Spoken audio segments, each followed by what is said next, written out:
Olá, meu irmão, minha irmã. Então, para o nosso segundo encontro da catequese com adultos, nós vamos meditar o tema crer em Deus. O que é ter fé? E eu tenho fé em quem? Eu creio em quem? Quem é Deus para mim, né? Crer em Deus. E já continuando o primeiro encontro, onde Jesus ele vai dizer àqueles dois seguidores dele, né? Ao perguntar Jesus, Senhor, onde moras, né? Jesus vai falar, vem e vê. Jesus ele não quer simplesmente dar uma explicação rasa, ele quer que aqueles que estão curiosos venham e conheçam verdadeiramente Jesus. Conheçam a intimidade, visite a casa de Jesus. E Jesus ele quer isso de nós. A gente não pode ter uma fé rasa. A gente não pode ter uma noção de Deus assim, eu acho que Deus é isso, para mim Deus é isso. Não, Deus é verdadeiramente quem ele se revela a nós. Então não é o que eu acho que é Deus. Eu não acho que, eu acho que Jesus para mim é isso daqui, é aquilo dali, né? É isso que gera divisão entre nós, entende? Então a divisão entre os cristãos, por exemplo, vai se dar nisso, nessa visão muitas vezes limitada e reduzida de Deus. Deus é o que eu entendo, e se eu entendo de modo diferente do irmão, logo o meu irmão é meu inimigo. Isso a gente tem que começar a superar e principalmente buscar quem é Deus a partir de Deus. Deus me disse que ele é quem? Quais são as características de Deus? Então, a gente poderia nos questionar, né? Vamos fazer até um minuto aqui de reflexão para nos questionar isso. Quando é que eu procuro a fé? Quando? Quando eu preciso da fé? Quando é que eu falo assim, nossa, de fato agora é a fé? Né? Quando é que a fé entra em jogo na minha vida? Em que momentos? Quando eu falo de fé, tá bom, é nesses momentos que você pensou aí, que você coloca a fé na sua vida, você, através dessa fé, você confia em alguém. A fé é uma confiança, né? E, não, vamos considerar que o momento de doença. Agora é a fé, porque eu já estou fazendo o tratamento que eu devo fazer, eu já corri atrás do que eu tinha que correr, agora é Deus. Agora, né, a gente tem que ter fé, como a gente vai muitas vezes usar essa expressão. Mas tá bom, ter fé. Agora eu preciso ter fé o quê? Confiança em Deus. Deus ele vai agir. Mas que Deus? Qual é a característica desse Deus para mim? Quem é Deus para mim? Então vamos pensar, que momento eu uso a fé e quem é Deus para mim? Quando eu falo assim, não, eu tenho fé. Tá bom, você está tendo fé em quem? Em qual Deus? Em como que é esse Deus para você? Que a gente possa já ter isso em mente, né? Ter claro isso. Porque muitas vezes, se a gente não adentra a casa de Jesus, se a gente não vai e vê, se a gente não obedece esse chamado de Jesus para entrar na intimidade e conhecer o coração de Jesus, a gente vai ter uma noção de Deus, uma noção de Jesus muito superficial e muito imediatista. Quando eu preciso, eu coloco Deus no jogo. Quando eu preciso, aquele Deus lá que eu acredito é o que vai agir. E nunca eu me deixo de fato conhecer a Deus, qual é a sua vontade, qual a importância de Deus na minha vida. E em quais momentos, se não todos os momentos, Deus, a fé deveria estar comigo, né? Então a gente precisa nos aprofundar nessas duas palavrinhas, fé e Deus. Precisamos ir e adentrar a casa de Jesus. E a gente vai perceber que quando a gente fazer isso, a gente vai querer permanecer. Isso tudo eu estou relembrando do primeiro encontro, do encontro passado. Jesus ele chama, aqueles dois seguidores vão, ficam com Jesus e permanecem com ele. Isso precisa acontecer conosco. Se a gente tiver o coração aberto, a gente for e adentrar de fato a conhecer quem é esse Deus maravilhoso que nos chama, que nos põe de pé e que está nos chamando, está nos atraindo. A gente não pode esquecer disso. Deus não nos criou, nos colocou de pé e bateu na nossa bunda e agora você segue aí sua vida. Não é esse Deus que se revela a nós. Muito pelo contrário, é um Deus que caminha conosco. É um Deus que nos quer. Ele quer que nós estejamos perto dele. Então vamos conhecer um pouco mais desse Deus. Então, recordo, né, peço a vocês que esses vídeos que eu estou fazendo não é para substituir o encontro presencial, muito pelo contrário, talvez até para relembrar quem de fato participou, quem de fato, né, partilhou, mas também aqueles que talvez faltaram por diversos motivos, eles possam já entendendo como que um encontro ele se liga a outro encontro, e isso vai nos levando a um caminho. Nós estamos no mesmo caminho, no mesmo itinerário catequético. E a presença, a participação, ela é essencial. Eu não posso, como de fato adulto, maduro, que estou escolhendo pela fé, estou buscando conhecer mais a fé, considerar os encontros de catequese como algo opcional. Ah, não, quando der eu vou. Aí não se organiza, não se prepara, não renuncia tantas ocasiões que talvez até sejam boas. Não coloca como prioridade ir na catequese. Ou seja, perde a oportunidade de se aprofundar mais na fé, de conhecer mais a vontade de Deus, de conhecer mais a palavra de Deus, de conhecer mais a fé que foi transmitida por 2000 anos. Desde os apóstolos, uma fé apostólica, não é uma fé criada, uma fé inventada, uma fé sentida, é uma fé que de fato veio de Cristo. E que quantos mártires, quantos apóstolos, quantos católicos, cristãos deram a vida por essa fé. Testemunharam, né? Através muitas vezes do próprio sangue, a fé que nós estamos nos aprofundando, conhecendo mais. Então eu peço, faça esse propósito. Seja maduro na decisão, né, nesse percurso. Nós, de fato, é bem complicado, porque é num sábado, entre aspas, dia de descanso, né, e muitas vezes à tarde no sábado. Mas se quisermos, nós podemos sim participar bem e começar a entrar na casa de Jesus, entrar no que de Jesus quer de nós, no que de fato ele veio fazer no mundo. Nós vamos visitar a sua intimidade, o seu coração. E a gente vai aprender com ele, não é comigo como catequista. A gente vai começar a aprender com Jesus. Ele que de fato é o mestre, né? O nosso mestre.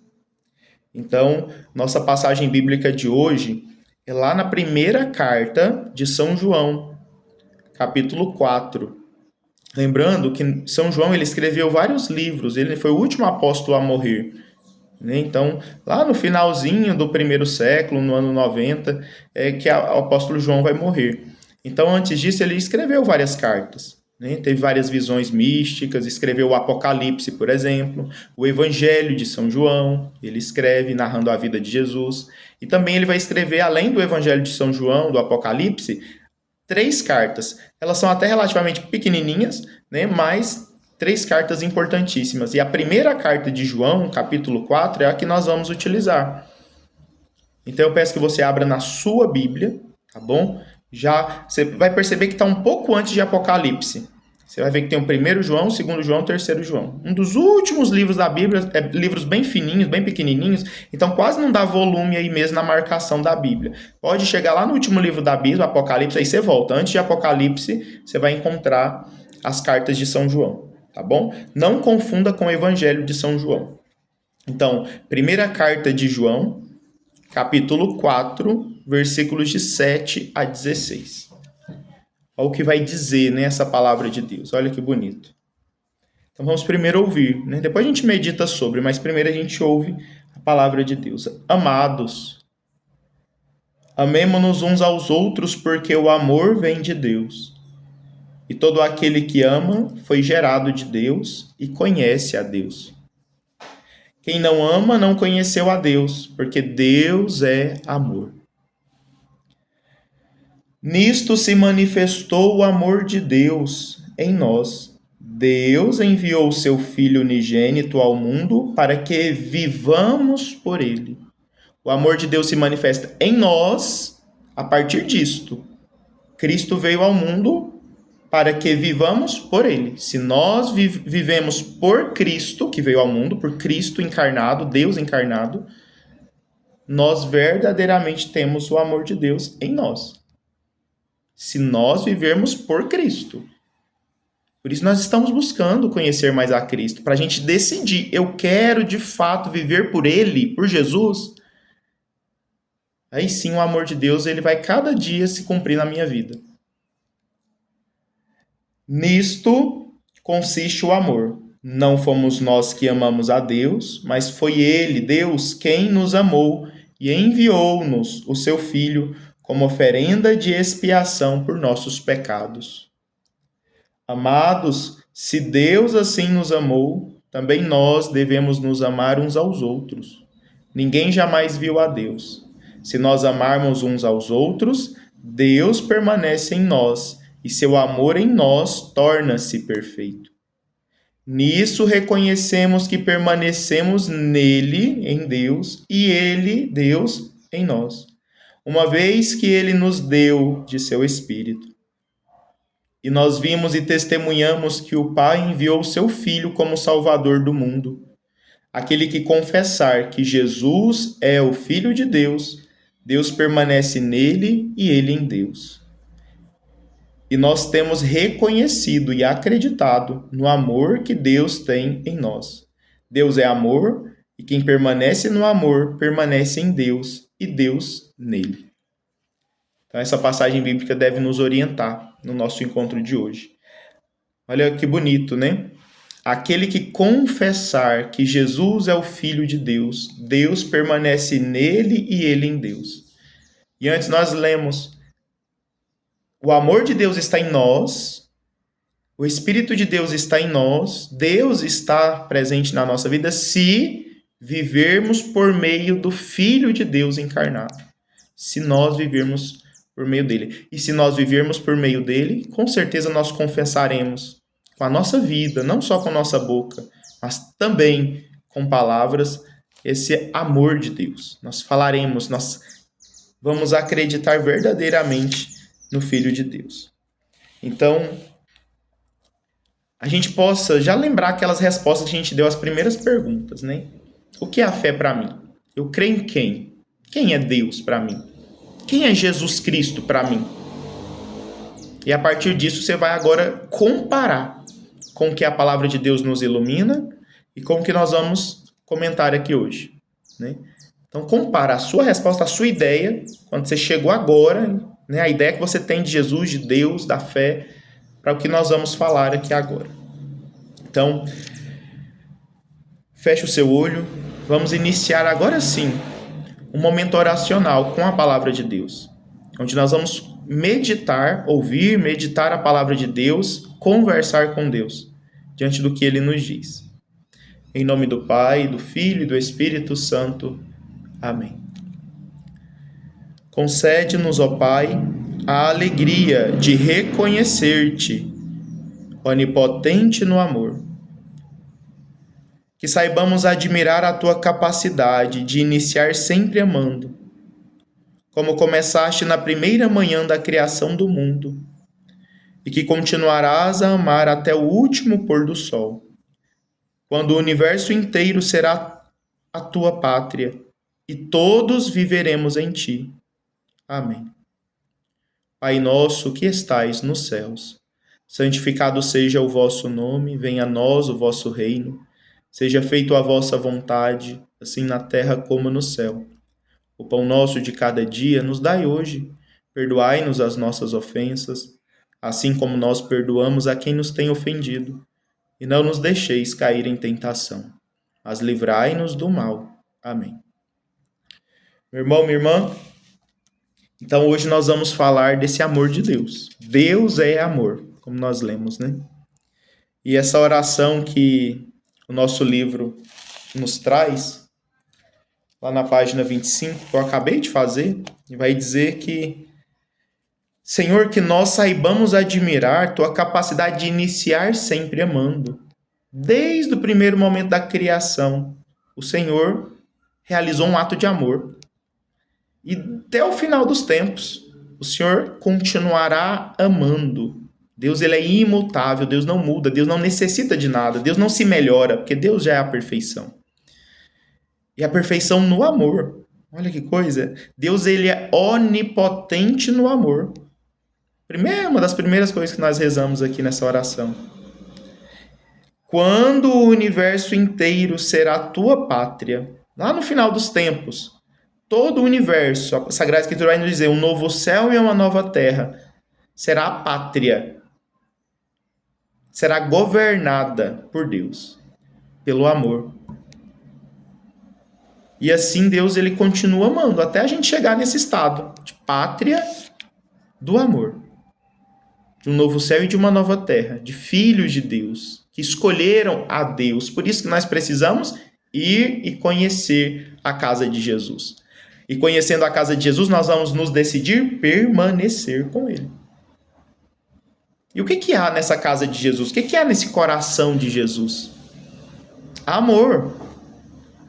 Há amor. Então nós precisamos entender que Deus, sendo amor, ele vai criar tudo, desde lá do início do Gênesis. Deus ele cria, a primeira coisa, né? Ele cria a luz, ele separa a luz das trevas. Tudo isso pensando em nós, para nos amar. Logo a gente vai meditar um pouco mais sobre isso, mas eu quero que você entenda que Deus ele vai fazer do início ao fim de tudo. E nós viveremos eternamente junto com Deus no amor. No amor. E é no amor que Deus nos criou. É no amor que Deus pensou em mim, em você, meu irmão, minha irmã. É no amor que Deus quis que nós nascêssemos de nossos pais, que nós tivéssemos essas características que nós temos. É no amor que Deus quer que nós vivamos de acordo com a vontade dele. Deus não quer nos prejudicar, nos dando ordens, nos ensinando o que é o certo e o que é errado, nos ensinando a sua própria vontade. Deus não quer nos prejudicar de modo nenhum, Deus quer nos amar. E a gente não pode ter uma mente muito limitada a ponto de achar que um pai ou uma mãe que, ao mesmo tempo que tira o videogame do filho, por amor, faz também a comida bem saborosa e dá ao filho, por amor. A gente não pode achar que essas duas atitudes são coisas ruins. Ou que são coisas opostas. Porque Deus, muitas vezes, por amor, vai nos dar as cruzes, para que a gente se fortaleça, para que a gente entenda quem de fato nós somos. E Deus também vai nos acariciar, vai nos ajudar, vai nos promover, vai nos abençoar. E uma coisa não é contrária à outra. Deus, ele não é o Deus que dá tudo. E Deus também não é o Deus mau que nos condena. Muito pelo contrário. Deus é aquele que quer nos ensinar o que ele já sabe. E nós, se reconhecermos que ele de fato é o Senhor da nossa vida, e que ele sabe muito mais que nós, ele é onipotente no amor, aí sim nós permaneceremos com ele e vamos aprender qual é a sua vontade e vamos ser felizes, que é o que a gente busca. A gente sabe muito bem que o nosso desejo da nossa alma ele é infinito, ele nunca acaba. A gente quer ser feliz, a gente quer criar bem os nossos filhos, a gente quer ter tudo. Mas isso nunca nos sacia, né? As coisas do mundo nunca nos sacia. Quem tem uma casa quer ter uma casa melhor, quer ampliar um cômodo. Quem tem um bom emprego quer ter um salário melhor, um outro emprego melhor, né? Quem talvez tem conforto quer ter mais conforto, né? Troca até o colchão da cama porque não, eu quero de fato ter um ambiente agradável, né? Quem, enfim, está próximo de pessoas enjoadas ali quer se afastar daquelas pessoas porque quer estar feliz, mas a gente nunca vai estar satisfeito. Uma porque nós não somos perfeitos e outra porque o mundo está marcado pelo pecado. O pecado no mundo. E o pecado traz a morte, o pecado traz a doença. Né? E essa doença e essa morte está espalhada pelo mundo. E está como o sol, né? Caindo sobre bons e maus. E essa é a vida no mundo que nós vivemos. Mas o que nos sacia então? Por que Deus ele deixa esse desejo de infinito em nós? Se o mundo não nos sacia, porque ele é aquele que vai nos saciar. E é só Deus que vai nos trazer essa paz, essa gratidão, né, por ter vida. Porque muitos de nós reclamamos de nossa família, da infância que tivemos, nós reclamamos talvez da vida que estamos tendo, né, das dificuldades, e esquecemos de agradecer, esquecemos de ver com os olhares de Deus, esquecemos de ver com, de fato, a sabedoria que Deus tem para nós, porque estamos longe dele. E nós precisamos buscar essa intimidade. O que Deus pensa disso? O que Deus pensa dessa realidade que eu estou passando? Será mesmo que Deus ele me abandonou e está me deixando sozinho aqui, né, nessas dificuldades? Claro que não, meu irmão. Vamos conhecer um pouco mais desse amor. Quais são as características do amor de Deus? Nós lemos aqui, né? Primeira carta de João, capítulo 4. Deus é amor. Quem permanece no amor permanece nele, em Deus. E Deus nele. Então, quais são as características? Quais são as características do amor? Eu vou convidar vocês a abrir lá em 1 Coríntios, primeira carta de São Paulo aos Coríntios, capítulo 13, versículo 4 ao 7. É uma passagem muito bonita. O amor é tolerante, o amor é benevolente, o amor não é invejoso, o amor não se ostenta, não se incha de orgulho, não se comporta de forma inconveniente, não busca seu próprio interesse. O amor não se irrita, não leva em conta o mal. O amor não se alegra com a injustiça. O amor é justo. O amor não se regozija com... O amor se regozija com a verdade. Tudo suporta, tudo crê, tudo espera, tudo tolera. O amor jamais acabará. Olha que coisa. Deus, onipotente no amor, criou desde o primeiro ato da criação por amor e vai continuar amando até o último pôr do sol. Até quando ele não precisará mais do sol, mas quem iluminará a pátria divina será o próprio Deus. O próprio Cristo iluminará todos nós. Então, o que é o amor, meu irmão? O que é o amor de Deus, se não um amor paciente conosco? E Deus criou lá o primeiro ato com paciência. Deus criou o primeiro dia da criação lá e todos os outros, né, e nos mantém vivos até hoje por amor, com benevolência, sem inveja. Deus não se inveja de nós. Adão e Eva até se invejou de Deus, né? Que a serpente, um dos argumentos da serpente foi esse, né? Vós sereis como deuses. Bobeira. Ser como Deus, nós que fomos criados por Ele. Então, diante desse ato de amor, a gente é meio que confundido, a gente se confunde, né? Mas como assim? Deus, ele é tão misericordioso, Deus, ele... Olha como vai dizer a palavra, Deus é tolerante, Deus não se ostenta, Deus não quer se mostrar todo-poderoso a todo momento, Deus, ele nos permite ser livres. Olha que coisa! Aí muitos se questionam, por que Deus não tira o mal do mundo?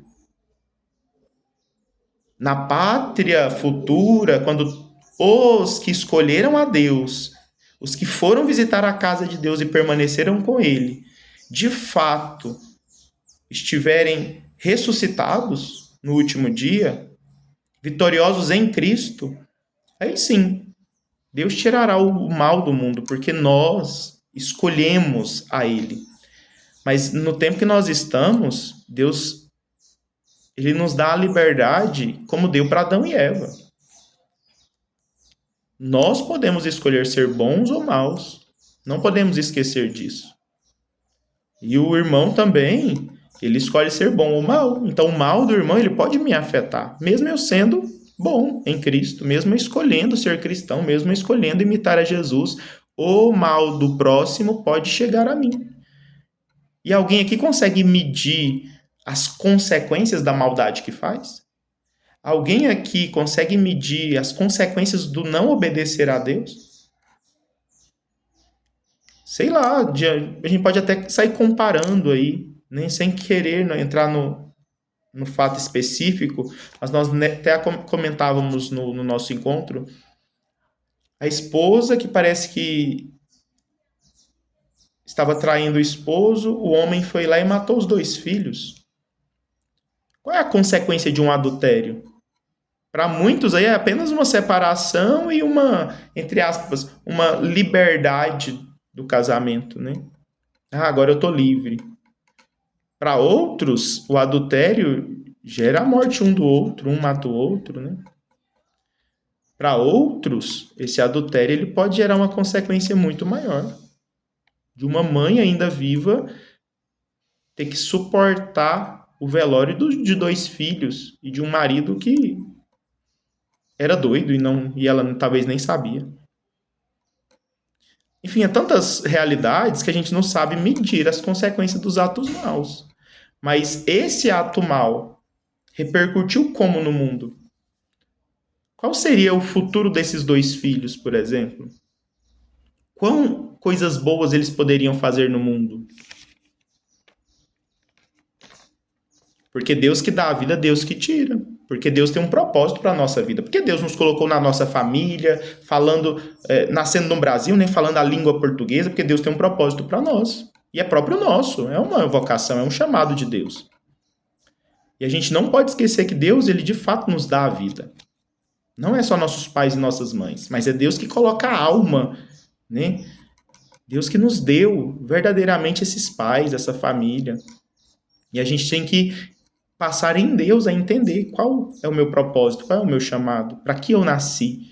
Será mesmo que foi para viver um egoísmo? Se não é do meu jeito, então ninguém mais pode viver. Será mesmo que Deus nos fez para isso? E será mesmo que os mandamentos de Deus, por exemplo, ele é para me limitar, para me escravizar? Será mesmo? Será mesmo que eu fazer o que Deus pede para eu não fazer, né? Eu ir contra Deus? Será mesmo essas atitudes que eu estou fazendo está mesmo me agregando? Eu tenho certeza que a gente pode se arrepender de matar o outro, mas a gente nunca vai se arrepender de não ter matado o outro. A gente nunca vai se arrepender. A gente pode se arrepender, com certeza, de ter adulterado, ter traído o esposo, a esposa, mas eu tenho certeza que a gente nunca vai nos arrepender de não ter adulterado, de ser fiel. A gente não se arrepende da fidelidade. A gente pode e com certeza vamos nos arrepender de não ter amado a Deus sobre todas as coisas. Mas eu tenho certeza que a gente não se arrepende, não se arrependerá de ter amado, colocado Ele em primeiro lugar na nossa vida. Só que essa aqui entra a questão da fé, meu irmão. O que é a fé? É você crer em algo que você ainda não toca, em algo que você ainda não vê. Porque muitos não querem obedecer a Deus, porque acha que se obedecer a Deus é de fato já ter claro diante de si, meio que uma visão mística, né, do que é o céu. Aí depois que eu tiver essa visão mística e saber de fato qual é o prêmio de obedecer a Deus, aí sim eu vou escolher por obedecer a Deus. Você não crê na autoridade de Deus. Entende? Isso é fé, crer sem ver. E muitos aí não estão crendo em Deus, não estão obedecendo a Deus, porque estão querendo primeiro as provas. Não, tem que ser do meu jeito. Aí depois que quebra a cara alguma coisa, começa a crer em Deus, mas crer do jeito que ele acha que tem que crer. E nós precisamos sempre ter esse coração muito livre diante de Deus, porque é Deus mesmo que vai se revelando a nós. E a fé, ela vai ser um ato humano, mas também um ato divino. É a graça de Deus que nos chama, que nos atrai, e nós decidimos. Sei lá, para quantas pessoas Jesus não falou, vem ver. Quer saber onde eu moro? Quer saber o que de fato eu penso? Qual é a minha intimidade? O que eu vim fazer no mundo? Vem ver, convive comigo. Muitos seguiram Jesus e muitos não seguiram. E muitos conviveram, foram e viram, mas não permaneceram. E muitos permaneceram. Judas Iscariotes conviveu com Jesus, mas não aprendeu o que tinha que aprender. Ficou com as próprias certezas. E a fé, ela verdadeiramente vai nos ser uma prova de fé. Nós vamos escolher crer em Deus, nós vamos escolher crer em Jesus,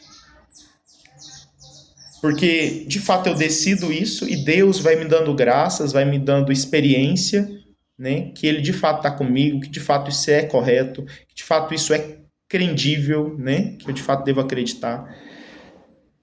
Ou eu vou seguir do meu jeito, da minha cabeça, as minhas certezas, porque ainda não tenho provas, eu não sei se de fato vai ser assim, então é melhor eu garantir do meu jeito do que Muitas vezes a gente pensa, né, do que eu ter que me renunciar minhas vontades, abandonar os meus desejos, os meus prazeres, porque e se depois não tiver esse céu? E muitas vezes nós não queremos, porque nós queremos viver o nosso céu, o nosso jeito. E a gente esquece que Deus ele é onipotente no amor, todo poderoso no amor. E se Deus nos promete um céu, com certeza não é o céu que nós pensamos. Ah, não, o céu para mim é estar livre, poder fazer o que quiser. Se não der certo, eu me separo e caso de novo.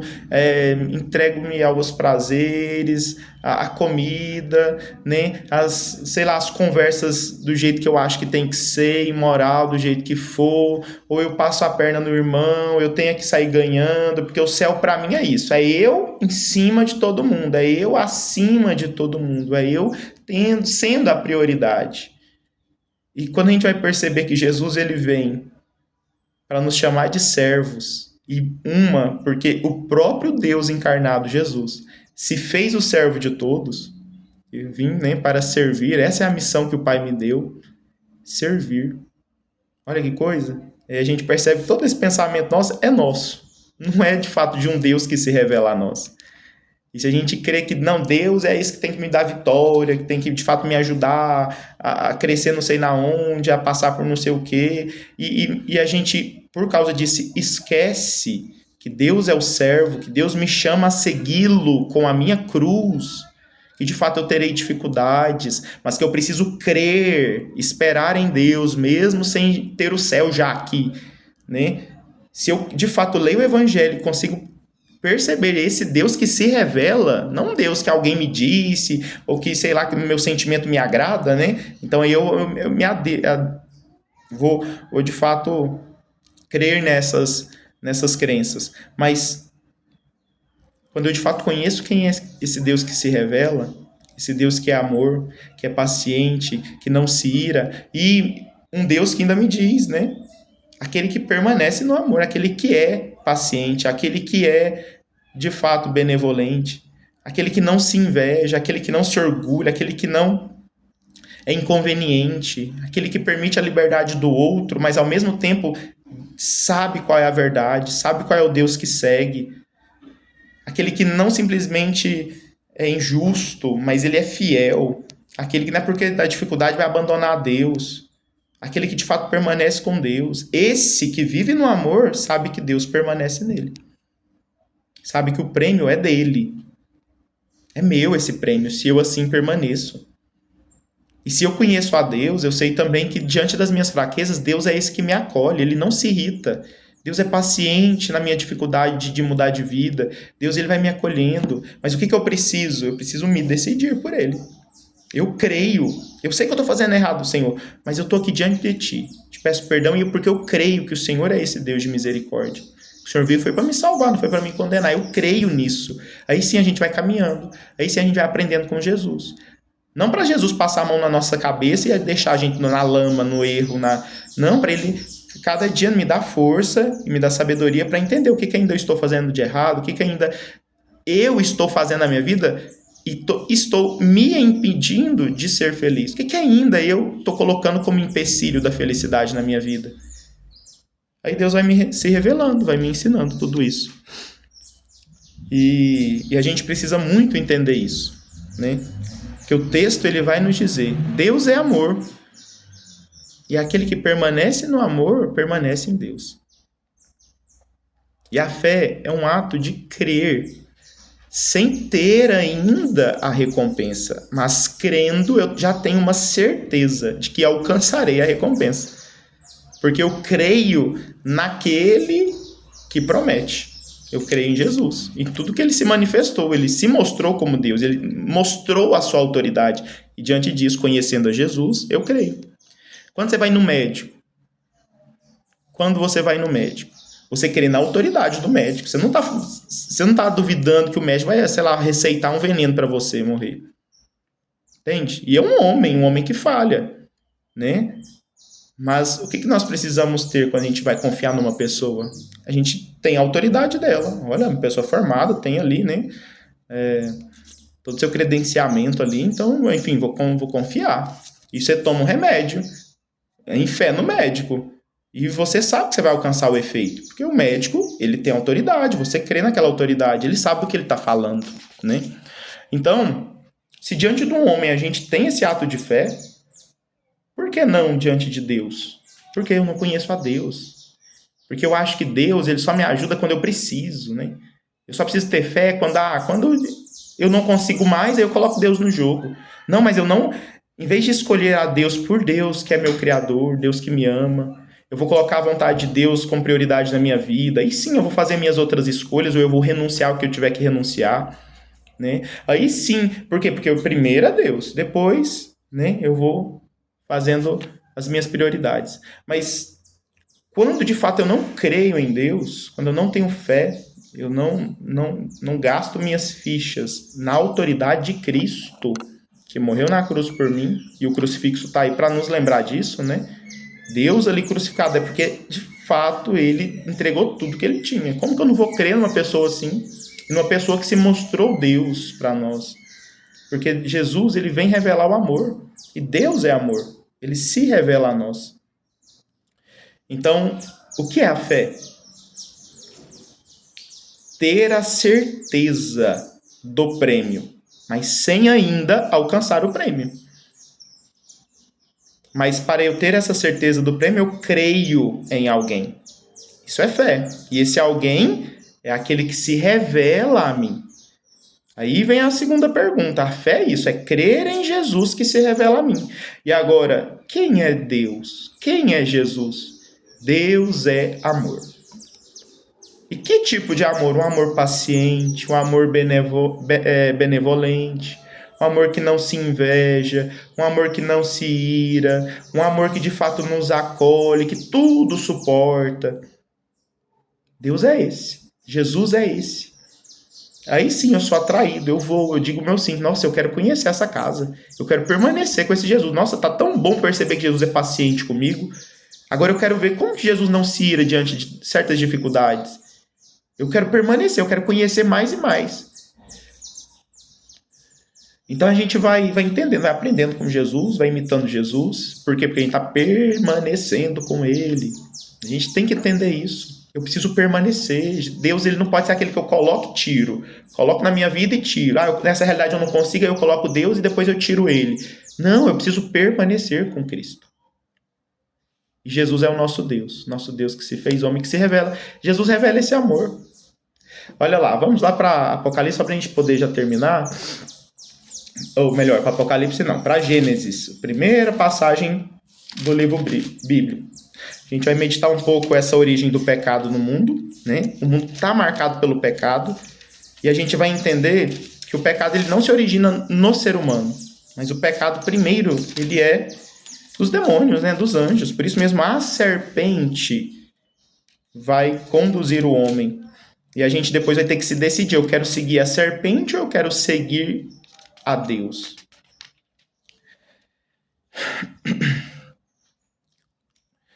Livro da origem. Opa.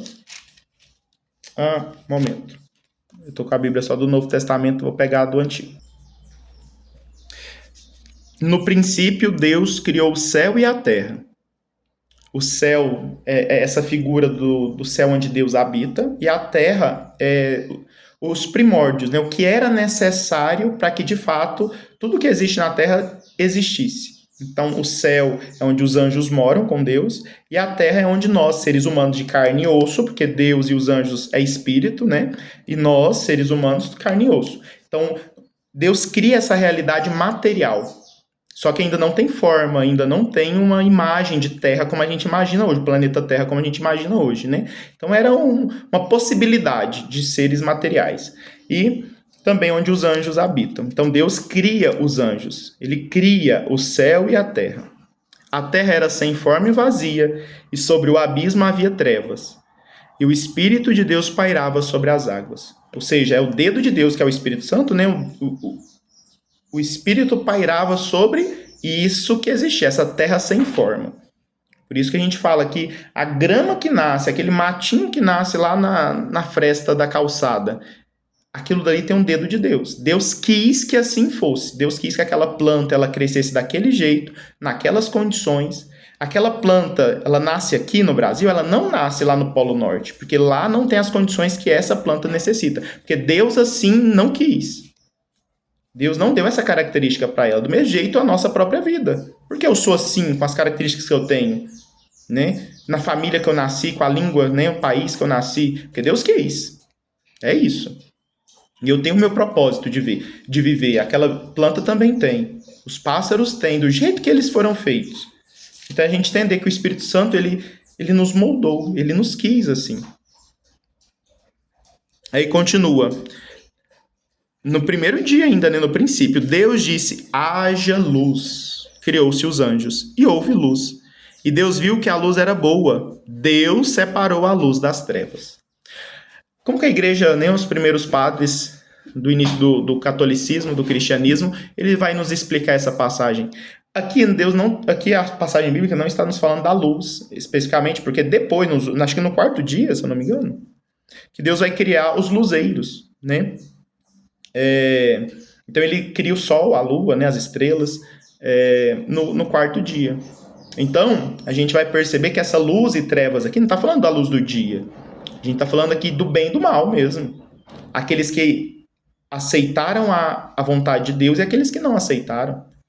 Então a igreja ela vai interpretar isso como a prova dos anjos. Qual era a prova dos anjos? Deus ele vai revelar aos anjos que se encarnaria, que se faria um com o homem, que habitaria no meio do homem, que andaria com ele, que conviveria na intimidade, né, revelaria o seu amor ao homem. E aqui ainda a gente não está falando da cruz, porque a cruz não era a primeira opção de Deus. Então era de fato o ato de Deus habitar no meio do homem, no meio da humanidade. Mostrar o seu amor, ensinar o homem, conviver com o homem, se alegrar com o homem se alegrar com Deus, o homem conseguir ver Deus face a face. Essa era a vontade primeira de Deus. E Deus revela isso aos anjos. Só que os anjos, na condição de seres espirituais, estão muito acima da condição material que o homem está. Entende? Então, o que vai acontecer? Uma parcela dos anjos, a Sagrada Escritura vai trazer a imagem de 1/3, né? 33%, digamos assim, de todos os anjos criados. Eles vão se revoltar contra Deus. Eles não vão aceitar essa vontade. Mas como assim nós, anjos, vamos ter que nos ajoelhar, se dobrar diante de um homem? Ou seja, Deus feito homem? Como assim? Então, pelo orgulho, o pecado ele surge, né? E não surge de Deus, surge dos anjos. Os anjos que negam a vontade de Deus. Então, Deus ele não está se perguntando assim, vocês querem que seja assim? Não, Deus está mostrando, será assim? Eu criei vocês por amor e também criarei o ser humano por amor e habitarei no meio deles. Eu serei acessível a eles, eu irei ao encontro deles, eu amarei a eles no meio deles. E os anjos falaram não, alguns anjos. Aí eles se transformaram em demônios. E esses anjos foram expulsos do céu. E para onde é o lugar onde você não tem a presença de Deus, onde você não é o céu, é o inferno. Aí se nós entendemos que Deus é amor, onde Deus está, reina o amor. E qual é a característica do amor? É paciente, é benévolo, ele não se inveja, ele não se ira. Tá bom, e o lugar onde não tem Deus? É o contrário disso. É onde não há paciência, é onde um inveja o outro, é onde um quer ser inconveniente mesmo, ele quer estar acima, ele quer medir forças, ele quer... Imagina um mundo assim, onde todos pensam assim, onde ninguém quer obedecer a Deus. Imagina onde todos se matam, onde todos se traem, onde não há um Deus acima de todos, ali onde todos se acham superiores a todo mundo, e é uma luta eterna. Isso é o inferno. A falta de paz. E aqui a gente entende essa separação. E esses anjos, agora que querem lutar contra o plano de Deus, que são os demônios, eles então adentram a criação de Deus. Adentram o jardim para seduzir. E adentram o jardim aqui, é claro, o Gênesis vai ser muito simbólico, principalmente nesses primeiros capítulos, né? Então, ele já adentra revestido de uma aparência enganosa, né? Ele adentra o jardim na aparência de serpente, né? Aí depois Deus ele vai criar, né, claro, vai criar cada dia ali a sua coisa e vai ter essa conversa com, com o homem depois do pecado, né? Lá no capítulo 3 de Gênesis, versículo 15. Versículo 15. Então a mulher comeu do fruto, deu ao homem, o homem ficou com vergonha de Deus, eles se esconderam, né? Deus vai questionar, homem, porque o que você fez? Você comeu do fruto que eu falei que não era para comer? Ele falou assim, a mulher que o Senhor me deu. E Deus vai perguntar à mulher, mulher, por que comestes do fruto? Foi a serpente me enganou e eu comi. Aí Deus vai, se volta à serpente e diz assim, porém inimizade entre ti e a mulher, entre a tua descendência e a descendência dela. Essa descendência te ferirá a cabeça e tu te ferirás o calcanhar. Ou seja,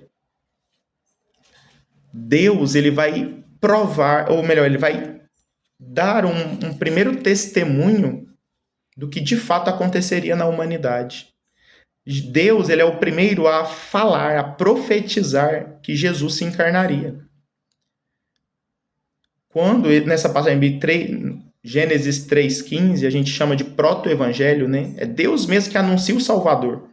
É Deus mesmo que fala que vai vir uma descendência da mulher e essa descendência pisará na cabeça da serpente. E a cabeça, a gente sabe muito bem que a serpente, ela é exatamente a cabeça da serpente é a parte onde você tem que segurar ou cortar para de fato matar segurar aquela serpente. Se segurar só pelo corpo, ainda ela vem e te morde, te mata. Então a cabeça de fato é aquilo que vai dar fim às ações da serpente, às ações do mal no mundo. Ou seja, é Cristo, é o Filho da mulher. Por isso mesmo Jesus vai chamar Nossa Senhora, sua mãe, de mulher. Mulher, né? Imagina, no alto da cruz, Jesus vai dizer a João, né? Eis aí tua mãe. E vai dizer, mulher, eis aí o teu filho. Por que Jesus chama a sua mãe de mulher? Jesus vai falar, mulher, o que há entre mim e ti? Por que vai chamando Maria de mulher? Porque ela é a mulher. A mulher que veio lá da descendência de Eva, mas agora uma mulher que é a nova Eva, sem pecado, gerou o corpo puríssimo de Jesus e sim é mãe do Cristo todo. Cristo, Jesus é nosso Deus, Maria é mãe de Deus, mãe de Jesus. E, diante disso, a sua descendência, que é Jesus, agora sim será um sinal de contradição. Eu quero ou eu não quero seguir Jesus? E quem é Jesus? É Deus. E que é Deus? É o amor. Deus é paciente, né? É benévolo. Ou seja, eu me decido a seguir Jesus ou não? Porque se eu disser não, aí há uma descendência também da mulher, da serpente.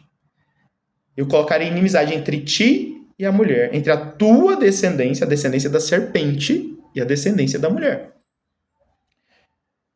Então, a gente tem que parar com muitas vezes uma visão relativista da religião. Ah, todas as religiões levam a bondade. Tá bom, mas o que é essa bondade? Que descendência é essa que eu estou participando? Porque aqui a gente está falando entre cristãos. Você crê em Cristo, no que ele revelou, no que você acha que Cristo é. Você acha que Cristo falou tal coisa. Porque Cristo ele vai, de fato, dizer muitas coisas. E vai determinar e separar o que ele quer e o que ele não quer. O que é certo e o que é errado. Jesus ele vai nos dar uma orientação, ele vai nos chamar, além de nos chamar para nos perdoar, para ser misericordioso conosco, ele vai nos dar um caminho. Ó, sua missão é essa, ir ao mundo inteiro e evangelizar, confessar, né, com a boca esse amor de Cristo. Ir ao mundo inteiro e batizar, evangelizar e batizar em nome do Pai, do Filho e do Espírito Santo.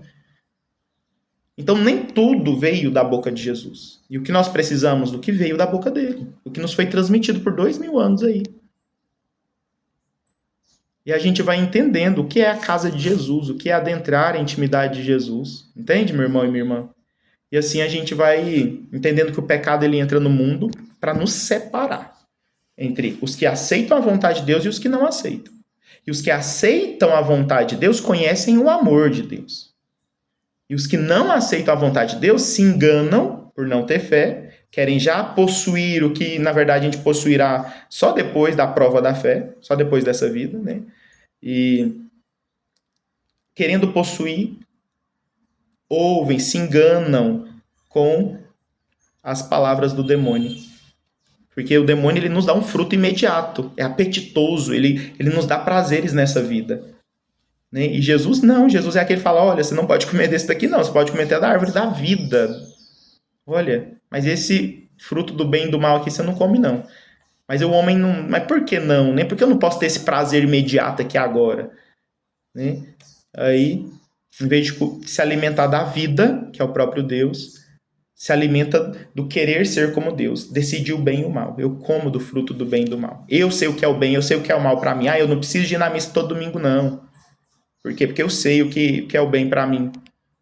É muito melhor eu ficar em casa, bebendo uma cerveja, comendo churrasco, falando besteira, assistindo um jogo, né? E, enfim, para que ir na missa? Para que ouvir a palavra de Deus? Para que meditar todo dia? Para que eu lembrar de Deus todos os dias da minha vida, não só na dificuldade? Para que isso? Não precisa disso, não. Isso é só de gente que gosta de ficar enfornado na igreja. Ou seja, a gente tem várias verdades. E o que Cristo nos pede? Vai ver. Vinde, vede. Vamos obedecer esse chamado de Jesus? É só para a gente conhecer. Começa a obedecer os mandamentos. Começa a fazer o que a igreja nos pede, que durante 2000 anos ela nos ensinou. Você vai ver que você vai querer permanecer. Se você fizer isso, não como um peso, né, mas como de fato, nossa, eu quero ter essa experiência. Vamos ver como que é eu ir na missa. Eu quero ver como que é eu colocar Deus na minha vida. Eu começar a conhecer mais da palavra de Deus. Eu quero mais me aprofundar. Eu quero entrar na casa de Jesus. Deixa eu ir conhecendo. Aí se depois não der certo, eu volto para minha vida passada. Mas o negócio é que quando a gente começa a conhecer, a gente quer permanecer. E o que o demônio quer fazer conosco? Ele quer nos dar justificativas da gente nem começar a conhecer. Aí a gente já tem essas verdades, essas certezas que a gente acha que não é isso mesmo, porque todo mundo diz, mas todo mundo é esse que não experimentou e nunca foi visitar Jesus. Aí a gente se perde. Aí a gente nunca conhece, a gente nunca quer permanecer porque a gente não foi visitar. E a gente ainda fica nas nossas certezas, no disse-me diz, que todo mundo diz isso, todo mundo vive assim, então eu também devo viver assim. Mas esse todo mundo não foi na casa de Jesus. Esse todo mundo não cabe dentro da casa de Jesus, porque não quiseram ir. Porque se quisessem ir, tinham ido. Aí quando a gente diz assim, não, eu quero ir para a casa de Jesus, aí você vê experiência, vê testemunhos de outros irmãos, isso te incentiva mais. Na dificuldade, você vê que outros também passaram por dificuldade, pode te ajudar, e superaram aquilo, você também pode superar. E a gente vai querendo permanecer. Né? E a gente vai vendo Deus agir na nossa vida. Né? E depois a gente testemunha também, com a nossa própria vida, com as nossas palavras. É isso, meu irmão. A gente precisa crer em Deus, mas num Deus que se revela, num Deus que é amor. Creia nisso, tá bom?